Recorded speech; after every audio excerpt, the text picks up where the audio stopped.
Hi viewers, welcome to our channel. ప్రస్తుతం మనతో పాటు దాము బాలాజీ గారు సీనియర్ జర్నలిస్ట్ ఉన్నారు. వారితో ఒకసారి మాట్లాడదాం. సార్ నమస్కారం సార్. నమస్తే. సార్, ఆ మధ్య కాలంలో సరూర్ నగర్ లో ఒక పూజారి ఒక మహిళను చంపేసిన ఘటన అప్పుడు రాష్ట్ర వ్యాప్తంగా కూడా సంచలనం సృష్టించింది. అప్పుడు మొత్తం కూడా తీవ్ర ఆందోళన అయితే వ్యక్తమయ్యాయి సార్. ఆ తర్వాత జరుగుతున్న నేపథ్యంలో మొత్తం కూడా సైలెంట్ అయిపోయింది. ఎక్కడ కూడా ఇష్యూకి సంబంధించి బయటకు రాలేదు. అది తిన్నాళ్ళ తర్వాత మరోసారి ఆ ఇష్యూ తెరపైకి వచ్చింది సార్. అంటే ఆ నిందితుడు ఎవరైతే ఉన్నారో అతనికి కోర్టు యావజ్జీవ కారాగార శిక్ష అయితే విధించింది. సో ఇన్నాళ్ళ తర్వాత మరి ఏం జరిగింది అప్పుడు, దీనికి సంబంధించి మీరేం చెప్తారు sir? Saroor Nagar murder case అనేది ఒక రకంగా దేశంలోనే సంచలనం సృష్టించిన కేసు. మన ఛానల్లోనే 50-60 వీడియోల పైన పెట్టుంటాము. అంత పెద్ద రోజువారీ అది ఒక వెబ్ సిరీస్ లాగా నడిచింది. థ్రిల్లర్ వెబ్ సిరీస్ లాగా ఉంది. ఎందుకంటే ఒక గుడి పూజారి ఒక అమ్మాయిని అతి దారుణంగా చంపి పూడ్చిపెట్టి దానికి సిమెంటు కాంక్రీట్ వేసి ఇవన్నీ చేయడం అనేది షాకింగ్గా ఉన్నింది. అనేక కోణాలు దీంట్లోకి బయటకు వచ్చాయి. సో దీని ముందు నేను అసలు ఎలా జరిగింది మర్డర్ అవన్నీ చెప్పి దాని తర్వాత కోర్టు ఏం పనిష్మెంట్ ఇచ్చింది చెప్దాం. ఎందుకంటే మామూలుగా ఇటువంటి సంచలనం సృష్టించిన అనేక కేసులు తర్వాత ఏమైందో ఎవరికీ తెలియదు. అది ఇంపార్టెంట్. అంటే ఒక దారుణమైన హత్య జరిగినప్పుడు న్యాయ వ్యవస్థ ఎలా స్పందించింది, హంతకులకి శిక్షలు పడ్డాయా లేదా, పడితే ఎలాంటి శిక్షలు, సో ఆ ఫ్యామిలీకి, ఆ బాధిత ఫ్యామిలీకి న్యాయం జరిగిందా లేదా అనేది తెలుసుకోవాల్సిన అవసరం కూడా చాలా ఇంపార్టెంట్. రెండోది, న్యాయ వ్యవస్థ ఎలా పనిచేస్తుంది, పోలీస్ వ్యవస్థ ఎలా పనిచేస్తుందో కూడా మనకు అప్పుడే తెలిసేది. కన్విక్షన్ రేట్ని బట్టే తెలిసేది. మామూలుగా హత్యల్లో మనకి ఇండియాలో 60-65% కన్విక్షన్ రేట్ ఉందన్నమాట. అంటే పోలీసులు చాలా బెటర్గానే పనిచేస్తున్నట్టు లెక్క. వాళ్ళ మీద ఎంత ప్రెజర్ ఉండి అవినీతి ఆరోపణలు ఉన్నప్పటికీ కూడా హత్యల విషయంలో పోలీసులు కొద్దిగా బెటర్గానే పనిచేస్తున్నారు. సో ఇక్కడ ఏం జరిగిందంటే 2023 జూన్ 3వ తేదీ ఈ హత్య జరిగింది.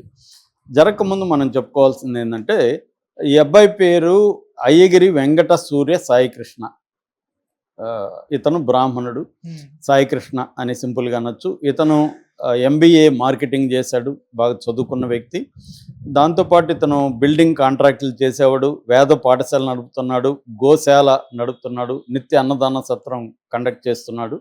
దీంతోపాటు అతను ప్రధానంగా సరూర్ నగర్లో ఉండే వెంకటేశ్వర కాలనీలో బంగారు మైసమ్మ కాశీ వైద్యనాథేశ్వర టెంపుల్లో పూజారిగా పనిచేస్తున్నాడు. ఇక్కడే కురుగంటి అప్సర అనే ఒక 30 ఏళ్ళ అమ్మాయి, ఈ అబ్బాయికి 36 ఏళ్ళు, పెళ్ళయింది, 2 కూతుర్లు ఉన్నారు. వీళ్ళ భార్య పేరు శ్రావ్య, వీళ్ళ నాన్న పేరు నరసింహమూర్తి. ఈ సాయికృష్ణ వాళ్ళ ఫ్యామిలీ బ్యాక్గ్రౌండ్ అది. ఇక్కడ అప్సర అనే ఒక 30 ఏళ్ళ అమ్మాయింది, వాళ్ళ అమ్మ అరుణ, ఇద్దరు కలిసి ఉంటున్నారు. ఆ అమ్మాయికి గతంలో, అమ్మాయి వాళ్ళది నేటివ్ ప్లేస్ కోయంబత్తూరు, వాళ్ళు చెన్నైకి వచ్చారు. చెన్నైలో ఒక అబ్బాయితో పెళ్ళయింది, లవ్ మ్యారేజ్. వాళ్ళ ఇంట్లో గొడవలు వచ్చి ఆ అబ్బాయి ఆత్మహత్య చేసుకున్నాడు. అక్కడ ఈ అమ్మాయి కేసు ఎదుర్కొనింది, బయటకు వచ్చింది, ఇక్కడికి వచ్చేసారు.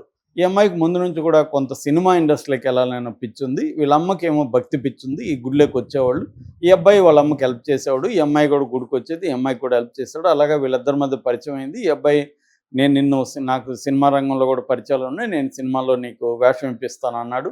దాంతో వీళ్ళిద్దరి మధ్య అఫైర్ అనేది స్టార్ట్ అయింది, లైంగిక సంబంధం అనేది మొదలైంది. సో అలాగా మొదలై అది పెరిగి పెద్దదైంది. దాదాపు 4 ఏళ్ళుగా వీళ్ళిద్దరి మధ్య లైంగిక సంబంధం కొనసాగింది. ఈ పీరియడ్లో ఏమైందంటే ఏప్రిల్ 2023 ఆ ప్రాంతంలో ఈ అమ్మాయి ప్రెగ్నెంట్ అయింది.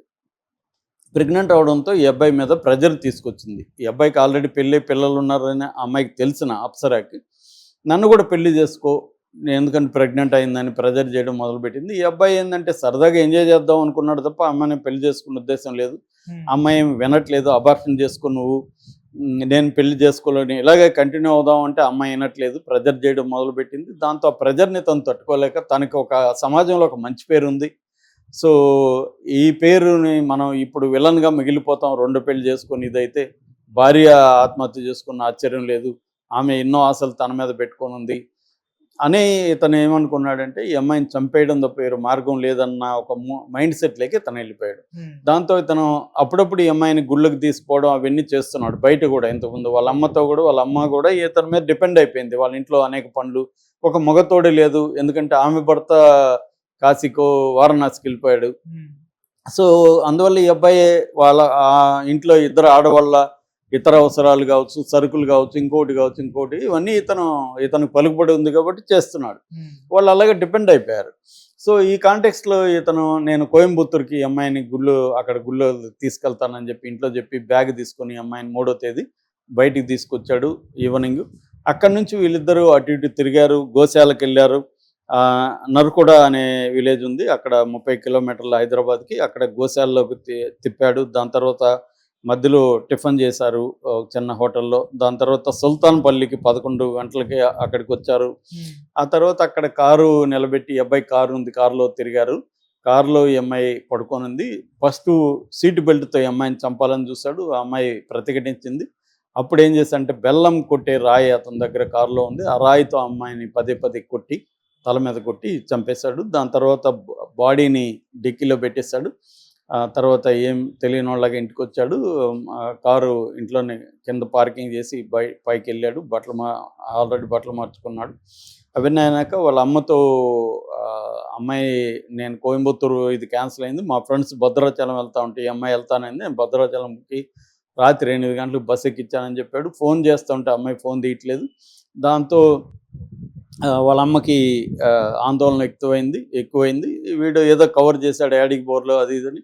ఒక 2 రోజులు చూసి వాళ్ళ అమ్మ టెన్షన్ పడడం మొదలు పెడితే వాళ్ళ అమ్మని తీసుకొని ఇతను అక్కడ Rajiv Gandhi airport, international airport police స్టేషన్లో పోయి కేసు పెట్టారు. నేను వాళ్ళ మేనమామ అవుతానని చెప్పాడు. ఆమె కూడా అలాగే చెప్పమన్నాడు. పోలీసులు అడుగుతారు కదా, నువ్వు కూడా అలాగే చెప్పా అన్నాడు. మామూలుగా నా అక్కని పిలుస్తాడు ఆమె ఈయన. కాబట్టి పోలీసులు కూడా నమ్మారు, ఈ కేసును విచారించారు. మామూలుగా పోలీసులు ఇతను చెప్పిన ప్రకారం అక్కడ శంషాబాద్ దగ్గర బస్సు ఎక్కించాను అని చెప్పాడు. కాబట్టి అక్కడ వీళ్ళు సీసీటీవీలు పరిశీలిస్తే ఇతను కారు వెళ్ళింది, ఇతను ఉన్నాడు తప్ప ఆ అమ్మాయి వెళ్ళినట్టుగా ఎక్కడా లేదు. ఇతని పట్ల అనుమానం కూడా వచ్చింది. దాంతో ఇతను అదుపులోకి తీసుకొని వాళ్ళు తమదైన పద్ధతిలో కొట్టడం ఏదో చేశారు. మొత్తానికి విషయాలు బయటకు వచ్చింది. ఏంటంటే ఇతను చంపేసిన తర్వాత 2 రోజుల పాటు డిక్కీలోనే పెట్టుకున్నాడు. దాని తర్వాత స్మెల్ వచ్చే పరిస్థితి ఏర్పడింది. దాంతో ఇతను ఏం చేశాడంటే అక్కడ ఎంఆర్ఓ ఆఫీసు, గుడి దగ్గర ఎంఆర్ఓ ఆఫీసు ఉంటుంది, ఆ వెనక కొద్దిగా ఏరియా బాగుండదు. ఇతను ఆ ఏరియాని బాగు చేస్తున్నట్టుగా మట్టి అవన్నీ తెప్పించి ఆ ఏరియాని క్లీన్ చేస్తున్నట్టు చేశాడు. అక్కడ ఒక మ్యాన్ హోల్ ఉంటుంది, ఆ మ్యాన్ హోల్లో బాడీని వేసేసాడు. నైట్ బాడీని వేసేసి ఆ మ్యాన్ హోల్ని ఈ సిమెంట్తో కప్పేశాడు. దాని తర్వాత ఎల్బీ నగర్ నుంచి కూలి వాళ్ళని పిలిపించి మట్టి అంతా క్లీన్ చేస్తున్నట్టు. అక్కడ వాళ్ళు పాపం పూజారి మంచి పని చేస్తున్నాడు, ఆయన సొంత ఖర్చుతో ఇదంతా క్లీన్ చేస్తున్నాడు అని నమ్మారు. సో ఈయనకి కూడా అటువంటి మంచి పేరు అలవాటు ఉంది. రెండోది ఈయనకి కన్స్ట్రక్షన్ అవన్నీ అలవాటు ఉంది కాబట్టి ఆ కూలోళ్ళు ఇవన్నీ తెలుసు. సో ఆ ఏరియా నీట్గా కప్పేశాడు. ఈఎంఐ బ్యాగ్ కావచ్చు, బట్టలు కావచ్చు, సెల్ ఫోన్ అన్నీ కూడా దాంట్లో పడేశాడు. సో క్లియర్గా అయిపోయింది అనుకున్నాడు, హ్యాపీగా ఇంటికి వచ్చాడు. కానీ ఇది పోలీసుల చేతిలో దొరికిపోయాడు. తర్వాత చూస్తే ఇతను మనిషిని ఎలా చంపాలి, బాడీని ఎలా డిస్పోజ్ చేయాలి, ఇవన్నీ కూడా ఇంటర్నెట్లో కూడా వెతికాడు. ఎందుకంటే ఇతను MBA స్టూడెంట్, ఆ నాలెడ్జ్ ఉంది, అవన్నీ వెతికాడు. ఇవన్నీ జరిగాయి. సో దీని మీద కేసు పెట్టారు పోలీసులు. ఆమె పాపం ఒంటరి మహిళ అయిపోయింది. అరుణ వాళ్ళ అమ్మ పేరు, అప్సరా వాళ్ళ అమ్మ పేరు. ఆమె పోరాడే పరిస్థితి లేదు. వీళ్ళ నాన్న కూడా అంతేమీ గొప్ప బలవంతుడేమి, అంటే డబ్బుల పరంగా పెద్ద శక్తివంతుడేం కాదు, నరసింహమూర్తి. ఆయన కూడా మా కొడుకు నిజంగా తప్పు చేస్తుంటే శిక్ష పడాల్సిందే అని మాట్లాడినాడు టీవీ ఛానల్తో కూడా. కాకపోతే ఆ అమ్మాయి కూడా మా వాడిని బొట్లో వేసుకుంది అన్న ఆరోపణలు కూడా ఆయన చేశాడు. ఏదేమైనా కొడుకు తప్పు చేస్తుంటే ఖచ్చితంగా శిక్ష పడాలని ఆయన కూడా నమ్మాడు. ఆయన కొంత దేవుణ్ణి గట్టిగా నమ్మి, కర్మ సిద్ధాంతం నమ్మే ఒక బ్రాహ్మణ సదరు, యావరేజ్ బ్రాహ్మణుడు. ఆయన కొడుకుని ఏదో ఒక పద్ధతిలో కాపాడాలని ట్రై చేసినట్టుగా కనబడలేదు. పోలీసులు కూడా సీరియస్గా తీసుకున్నారు. అక్కడ లోకల్ కార్పొరేట్లు వాళ్ళంతా కూడా గట్టిగా ఇతనికి వ్యతిరేకంగా పనిచేశారు. సో ఆధారాలు దొరికినాయి, ఆ బాడీ దొరికింది. హత్య ఆయుధం అంటారు, అంటే మోటివ్ ఉండాలి, మోటివ్ని నిరూపించాలి ఎప్పుడైనా కోర్టులో. తర్వాత హత్యకు ఉపయోగించిన ఆయుధం ఉండాలి, సర్కమ్స్టాన్షియల్ ఎవిడెన్స్ని పట్టుకోవాలి, సీసీటీవీలని చేసేయాలి. తర్వాత టెక్నికల్గా అంటే ఫోన్లు ఎప్పుడెప్పుడు ఎవరు చేశారో, ఏ సెల్ టవర్ మధ్యలో ఉన్నారు, ఇవన్నీ ఎస్టాబ్లిష్ చేయాలి. తర్వాత ఫోరెన్సిక్ రిపోర్ట్లు తీసుకురావాలి. అంటే ఇతని మీద రక్తపు మరకలు, ఇతని బట్టల్లో రక్తపు మరకలు, అవన్నీ చేయాలి. ఇవన్నీ చాలా జాగ్రత్తగా పోలీసుల్ని మనం అభినందించాలి. పోలీసులు చాలా జాగ్రత్తగా పకడ్బందీగా కేసుని బిల్డప్ చేసుకుంటూ వెళ్ళారు. పోలీసుల్ని ఇన్ఫ్లుయెన్స్ చేసి తప్పుదారి పట్టించే వ్యవహారాలు అయితే జరగలేదు. సో జరిగినా కూడా వాళ్ళు సరెండర్ కాలేదు. కాబట్టి ప్రాపర్గా కేసుని ఇచ్చేశారు. నిన్న ఈ కేసులో రంగారెడ్డి జిల్లా కోర్టు ఈ అబ్బాయికి యావజ్జీవ కారాగార శిక్ష, లైఫ్ ఇంప్రిజన్మెంట్ ఇచ్చింది. అట్లాగే సాక్షుల్ని, అంటే దీంట్లో ప్రధానంగా 2 సెక్షన్లు, IPS 302 హత్యా నేరం, evidence act, Indian evidence act 201, ఇది వచ్చి ఎవిడెన్స్ని తారుమారు చేయడానికి ట్రై చేయడం. దీనికి మళ్ళీ ఆ అబ్బాయికి ఒక 3 ఏళ్ళు అడిషనల్ శిక్ష కూడా పడింది. మామూలుగా ఇండియాలో లైఫ్ అంటే లైఫే, కాకపోతే జనరల్గా ఏం జరుగుతుందంటే 14 ఏళ్ల తర్వాత జనరల్ ఆమ్నెస్టీ అంటారు. అంటే క్షమాభిక్ష గవర్నమెంట్స్ పెడుతుంటాయి. స్వాతంత్ర రోజు కానీ లేకపోతే రిపబ్లిక్ డే కానీ వీళ్ళని విడుదల చేస్తుంటాయి. అలాగా 14 ఏళ్ల తర్వాత ఒకవేళ మెయిన్ కేసులో విడుదల చేయాలనుకున్నా మళ్ళీ ఒక 3 ఏళ్ళు ఇతను అనుభవించాలి. కాబట్టి మినిమం యావరేజ్లో ఇతను 17 ఏళ్ళు అయితే జైల్లో ఉండాల్సిందే. సత్ప్రవర్తన వల్ల కొద్దిగా తగ్గినా కూడా కనీసం 10 నుంచి 12 ఏళ్ళు ఇతను జైల్లో కంపల్సరీగా అయితే ఉండే పరిస్థితి. ఆల్రెడీ ఇతనికి 36 అంటే ఇది వస్తుంది. దాంతోపాటు ఇతనికి 10 లక్షల వరకు ఫైన్ వేశారు. అందులో 9,70,000 ఆమె తల్లికి ఇవ్వాలని కూడా కోర్టు చెప్పింది నష్టపరిహారంగా.